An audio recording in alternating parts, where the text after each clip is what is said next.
Welcome back to the Valley in the Shade. You're here with a man named Jack and the bestest wife of all time, Straussberry. Doctor. Who said the thing last time. Maybe we'll get lucky, chat, and see if she says it again.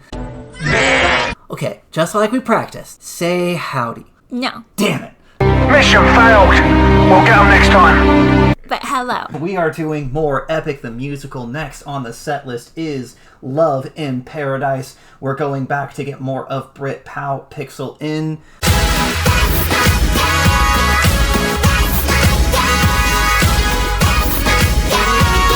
Brit is the one I feel most comfortable with in terms of her depictions of Calypso. Which we will talk about in length. We understand this is a very controversial song. We're going to be focusing mostly on the music and the animatic and not so much the content of the story. We're going to be saving just the Calypso discussion for the next Calypso video because it is a little bit unfair to judge her based off of just this first song. So with all that said, absolutely go give a like to the original video over on Brit Pow Pixel's channel. One last warning on the way in, there are some themes and discussion of unaliving yourself and being discontinued near the end of this video. If that is something that you are sensitive to, you maybe skip this one. What the hell are you talking about? Who are you talking to? But if that's something that you're sensitive to, then you maybe skip the rest of this whole musical, because things get pretty dark from here on for a couple of songs. Old friend, I love the young people. it's been 10 years since I last saw you. Remember me! No, God! I am the infamous Odysseus! I don't know what that instrument is, but the bass drum or whatever just on this flashback portion of the song is one of my favorite things of the entire musical. It's just so hype. And I really love these magic effects here from Brit. Beautiful magic effects here. I love the colors on Athena. They feel so cosmic.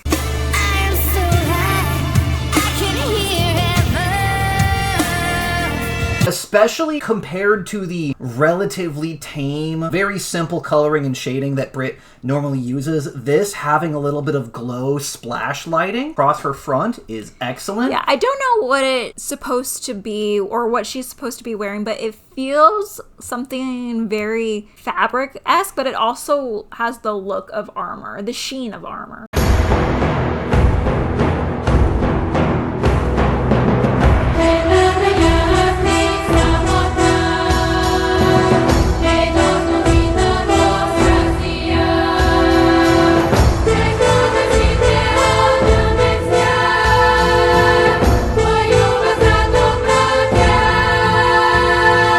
As Strasberry was saying, this is beautiful. I don't know what kind of cosmic magnificence is in that hourglass, but what a cool sparkly thing. Let's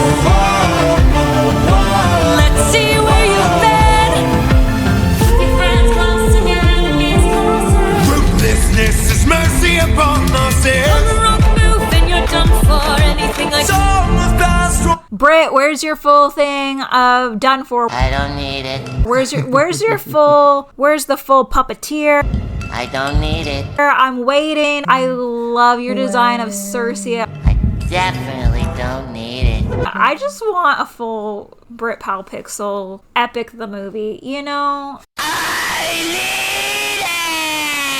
Which I hope she does go back and do the other songs, Open Arms, Horse and the Infant, all of those ones, because I love her style. Like, I'm just gonna say it, she's my favorite. But I'm not sorry for loving you. I'm not sorry for loving you.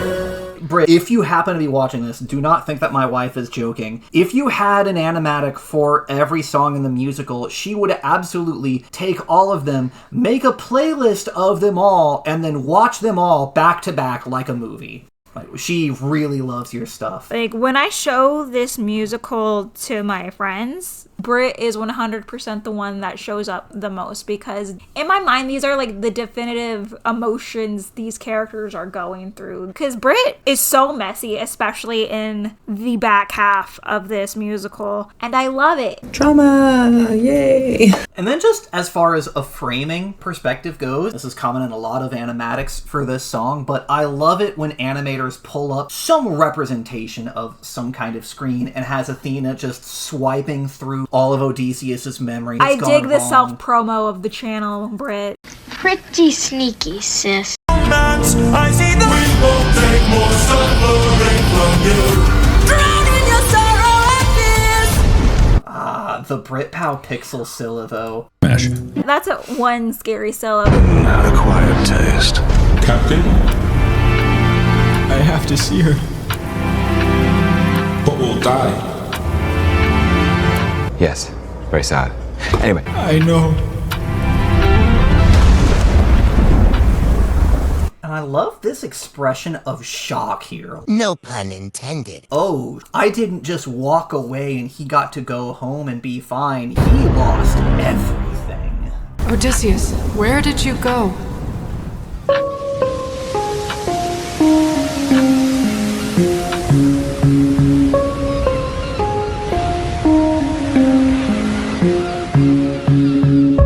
Morning, sleepyhead, you've been resting for a while. I swore that you were dead when you washed up on my aisle. What year is it? Did you need me to pause so you could thirst? When I think of you, you give me chills. He's such an ox. I love him. Help.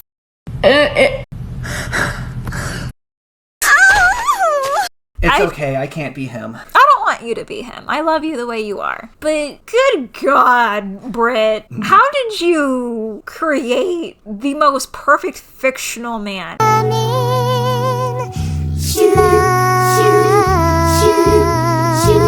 Goodness. It's well drawn. He's very, very well drawn. You're rendering my wife speechless. Look at the material. You can be the judge of it. He's so sexy. I can't get over it. He makes the gods in this world look like donkey ass. Be careful. You're going to invoke the wrath of... Because I know that dick was good soon. Like, fat. Hermes. Hermes will take offense. Well, Hermes would be absolutely proud that Odysseus is handsome, because that's his little grandbaby. Hermes is like, well, if you think he's good, would you like a taste of the secret recipe that made him? Yes. No, you're married. Oh, yes. Did you know you talk in your sleep? Tell me though, who's Penelope? She's my wife. Anyway. Now, I will say that my favorite bit of that will always be the original from Jorge and Barbara, who is the voice of Calypso here. Tell me though, who's Penelope? She's my wife. Anyways, I've got all you could want. I'm in danger. And the one where he just records by himself on the beach. Tell me though, who's Penelope? She's my wife. We are going to pretend we didn't hear that. Anyways, I've got. I don't think any animator has quite captured the hilarity of that moment quite yet. On that note, why dial back to this frame specifically, when he says that, Calypso's eyes snap to flat black. That is hex code 000000 flat black. Tell me though, who's Penelope? She's my wife.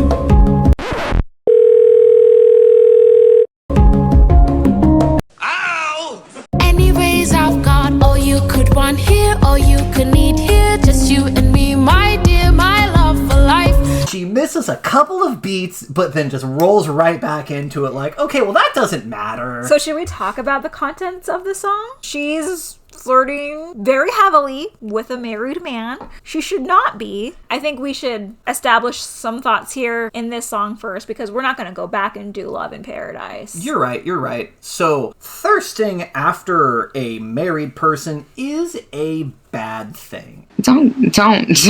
And I think that we can all agree on that. Don't do it. But to play Calypso's advocate, because there's a lot of people dogging on our girl, she might be coming to this with the expectation of, and we'll get into this in a couple of lines, but, well, you're stuck here forever, and you're never going to see your wife ever again. Just consider yourself divorced, as far as I'm concerned. Because I'll be there for him, with open arms and open legs. It's not a great take. It's sensical in its own right. If you were going to be trapped on an island for the rest of your life in an island paradise with someone who was hot, you'd want to smash, wouldn't you? Sure, and there are plenty of movies that have gone that way. However, I want to say that this is a very different kind of villain / antagonist song. Yeah. And it's that she's not evil for evil's sake. She's not the kind of monster that Odysseus is used to facing. This is a woman with a woman's feelings, with a woman's affections, with a woman's love. I'm going to firmly object to her ever being called a villain. I'm saying that this is an antagonistic song and a villain song because it kind of is, especially in terms with other animators as well. Like, one thing I wanted to mention is that we almost did Pyrites, but Pyrites did a thing towards the end that I'm kind of uncomfortable with. But they did have Calypso using her powers to make Odysseus stay here. Not till the end of time, there is no way. You're mine, all mine. And I want to say that's probably the canon. That is probably why Athena herself say that Calypso has kept Odysseus stuck here. Like, let's just assume for the sake of others that that's the absolute case. My Canon. interpretation of the lyrics as written then is she has the line in a little bit, no one can come or go. That is not I am keeping you prisoner. That is not I am your guard. That is this island is inescapable. Neither of us can leave. That is the big divide on why a lot of people really hate Calypso. If your understanding is that she is keeping him prisoner here, absolutely. You are well within your rights to despise her because that's a despicable thing to do. I don't think that that's what's happening. I think that she is a prisoner here as much as Odysseus is,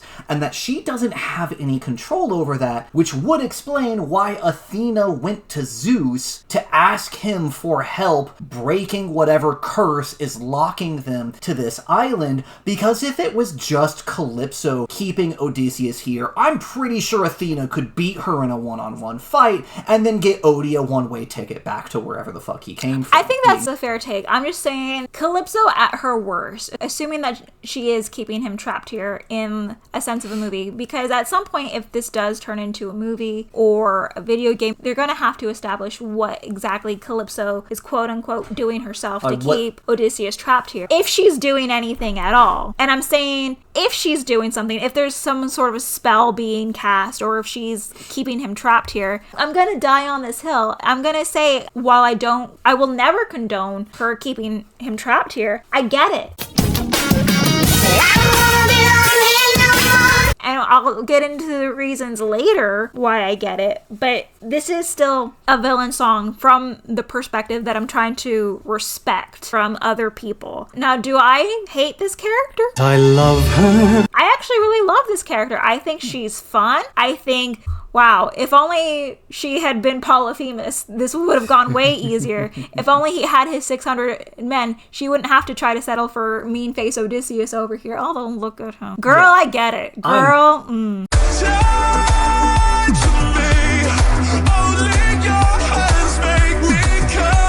I am positive there is at least one sailor from Odysseus' fleet who was single enough to say, you know what, I volunteer to stay in the island paradise with the goddess who wants to have sex 24/7. I volunteer as tribute!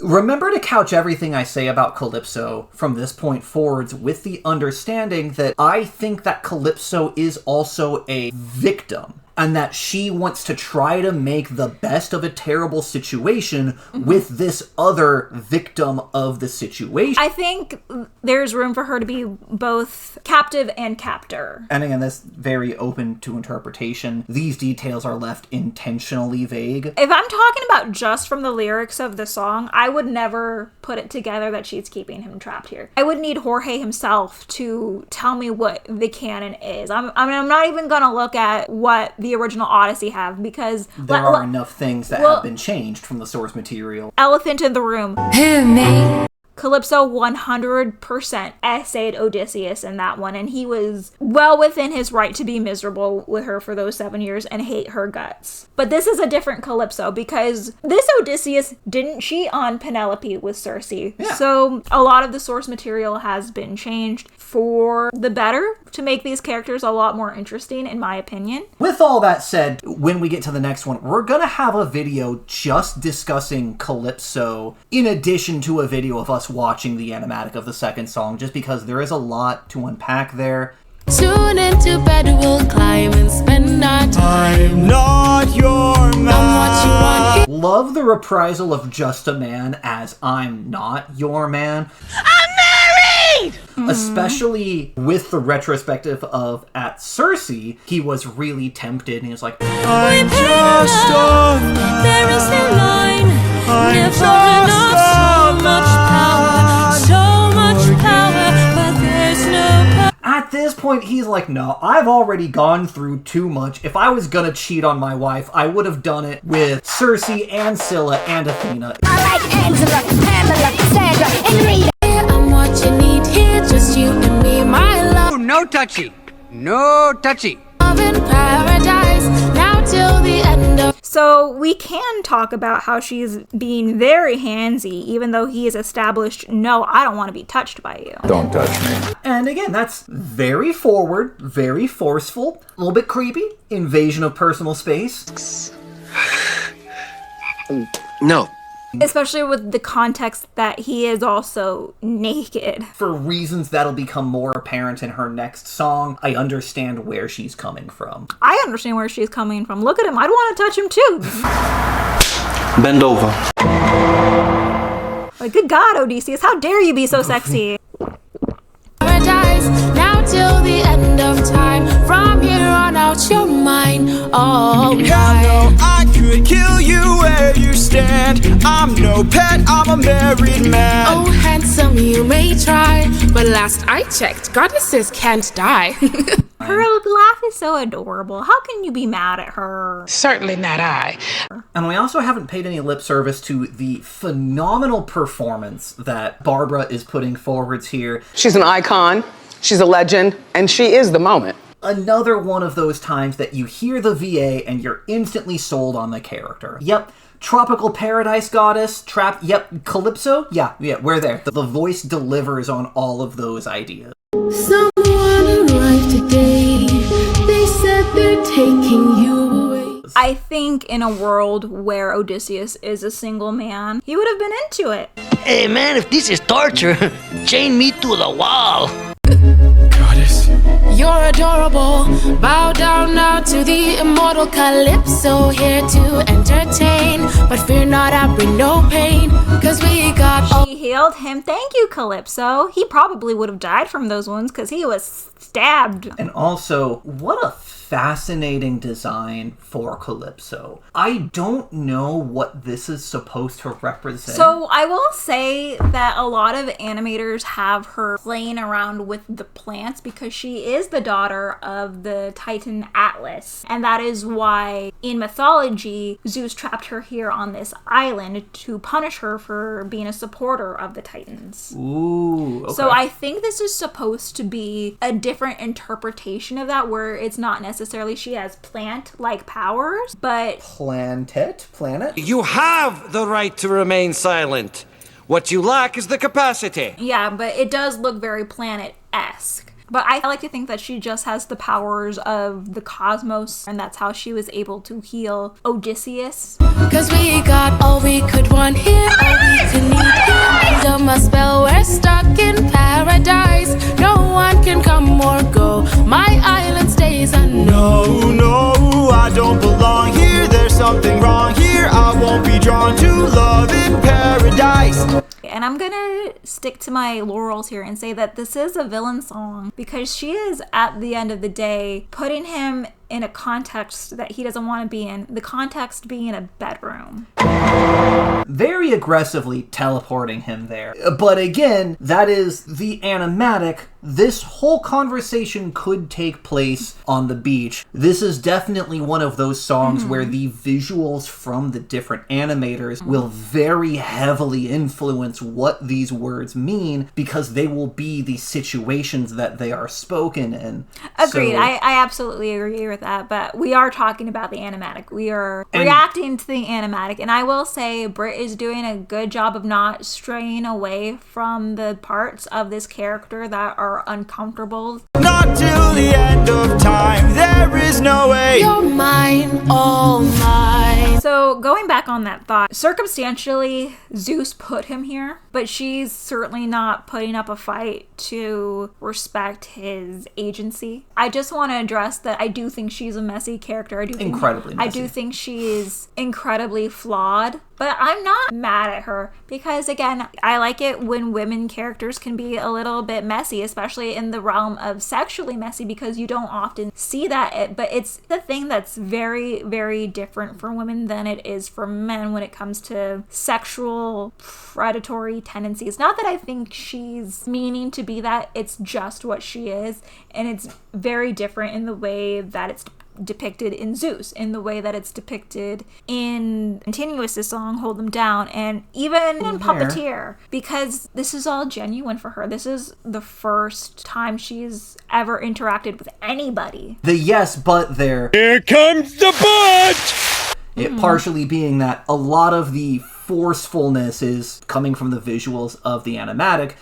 True. Could definitely do an animatic of this where she is insistently saying that she wants to bang, but still not forcing herself on Odysseus quite the same way. 7 years she's kept you trapped out of your control. Time can take a heavy toll. See, Athena herself is saying Calypso's the problem here. But that makes it complicated because I think you brought up a really good point. Why doesn't Athena just go address Calypso herself? Is that a plot hole, Jay? Which again is why I'm thinking maybe Athena's misreading the situation. Athena has proven that she is capable of being imperfect. Sorry, I can't be perfect. And reading situations in the wrong way. So that could be the case, but I'm gonna take the song at face value because that's what Jorge, I think, is trying to get across, just from those lyrics alone. However, knowing what I know about Calypso, I don't totally blame her. If that's the understanding of the song that we're taking going forwards, then I'm pulling most of my support for her back. My support of her character hinges on her also being a victim, and if she is intentionally victimizing Odysseus by keeping him trapped here just because she doesn't want to be lonely, I get it, but bit of an indefensible position. I'm just gonna say I've never been so secluded or lonely in the way that Calypso has, so I don't know what that's gonna do to someone's psyche.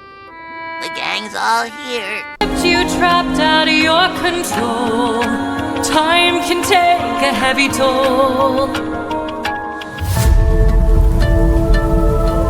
If the change in color palette wasn't an indication, this is your official warning for the next verses from here on out are going to deal with unaliving yourself. And if that is something that you are not comfortable listening to or hearing people talk about, fair warning, if those topics make you uncomfortable, just know that I'm gonna be forgetting to say bullshit like unaliving. I will probably actually say the actual words because I don't want to sound like a jackass. Like, sorry, YouTube, I don't know what to tell you. You're a cunt. I mean, me neither, but content not suited for children. Odysseus? All I hear are screams.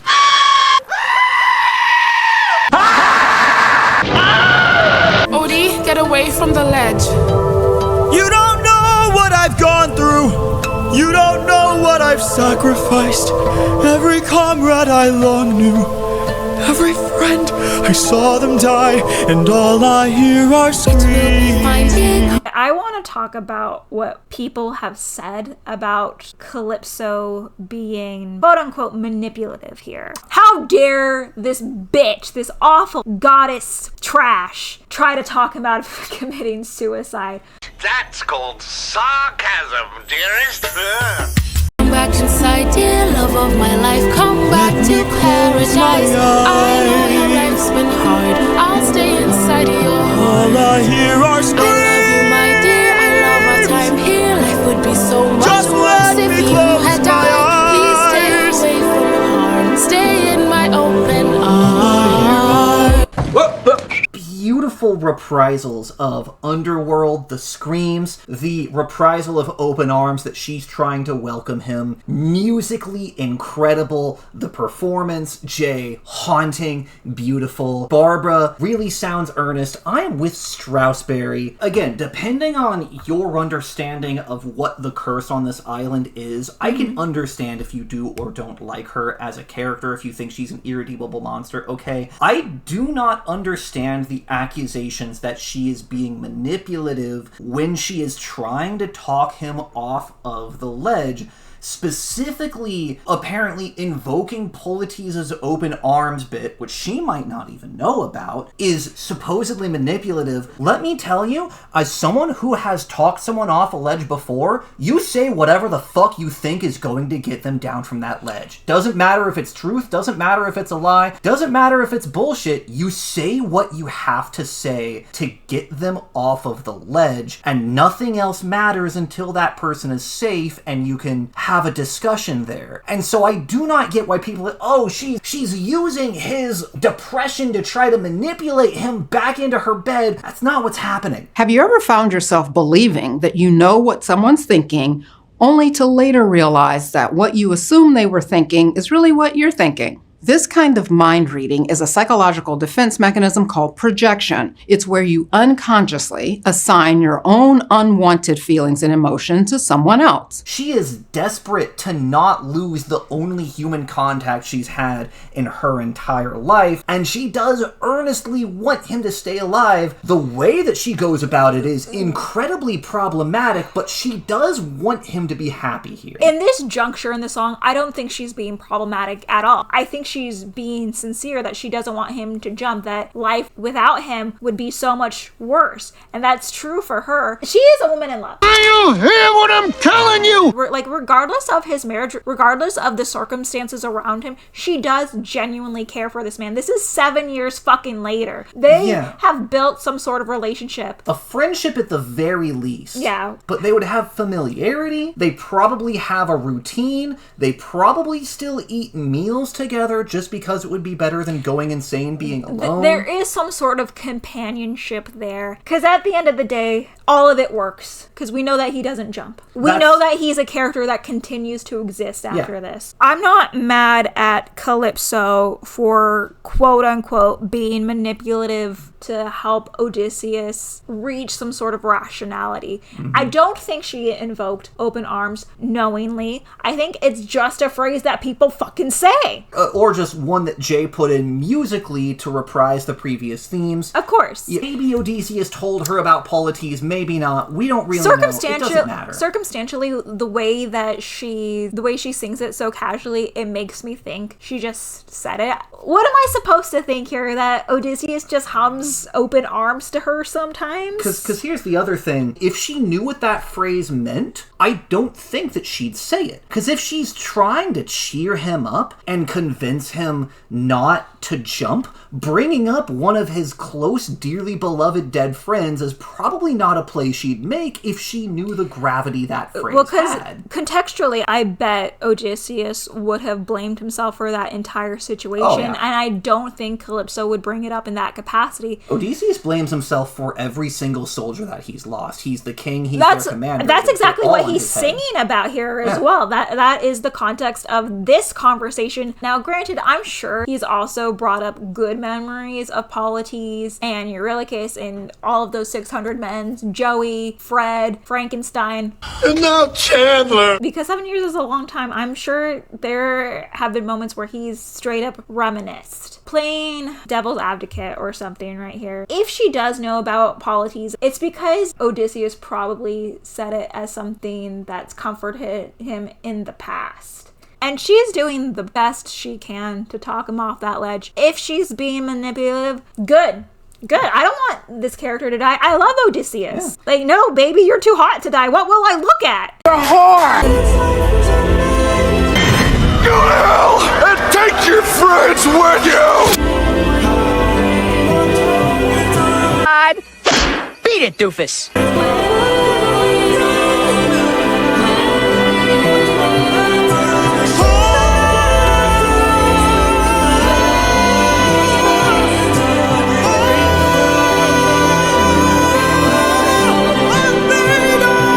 Look at him. He's so cute and all alone. That specific moment speaks so deeply to me when you are literally just screaming to try to drown out the voices in your head. He cries out her name because he is at the lowest that he thinks he can get, and crying out to his old friend on the off chance that she might be listening is just the mark of desperation. I think it's so interesting that it's not Penelope's name that he cries out. Because Penelope can't help him right now. Well, of course, but you would think that the thought of Penelope or Telemachus would be the thing that he's holding on to the most to remind himself that there has to be some way I have to get home. However, I like the fact that he's calling out Athena's name because I feel it speaks to their friendship that those bonds are still unbreakable. There's just that established trust between Athena and Odysseus that I really, really like. I feel like Odysseus and Athena's friendship doesn't get enough praise for the way that it's depicted because it's messy and beautiful and honestly kind of real. No? Sometimes friends have very long fights. One of my best friends, Selena, who I've known since high school, there was a 6-year period where we didn't talk to each other. But you know what? She was the maid of honor at our wedding. I'm glad that we made up. I love her to death. She's been a very significant part of my life.